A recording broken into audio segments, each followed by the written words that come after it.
Na ndori policia bashkiake për jashta, kena dalë me rrobat e trupit. S'kishim më katë e veshim. O burra tash me gjithë shtëpi e pabanueshme tha kjo.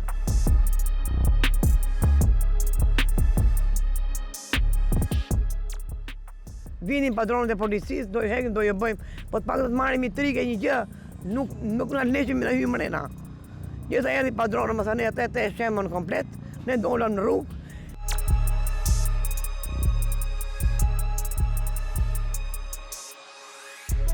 Mas i vdeqim shoq, filloi kalvari im i vuajtjeve. Prej 4 viteve unë e mesha bonusin, shkoj me marr, nuk e merr, tha mu. Si ka mundësi, nuk e dokumentat e parregullta.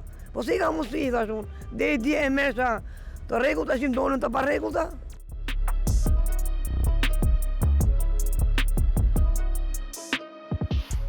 Nuk e jo shtetit, vetëm t'japi lekët e qeras.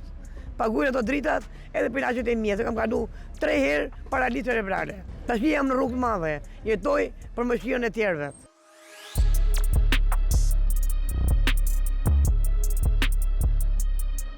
Janë 55 familje që janë përjashtuar nga programi i rindërtimit, cilët jetonin në këtë godinë që sot është shembur.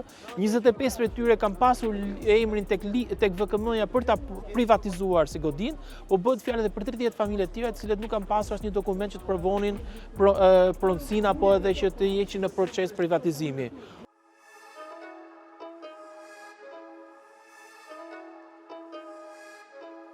Unë mendoj se vendimi është një vendim i mirë për t'i treguar Bashkisë së Tiranës që edhe për këto familje duhet që të mos të dalin në rrugë, pasi edhe këto familje janë të pastreja, jo se janë të pastreja, por janë të pastreja nga tërmeti.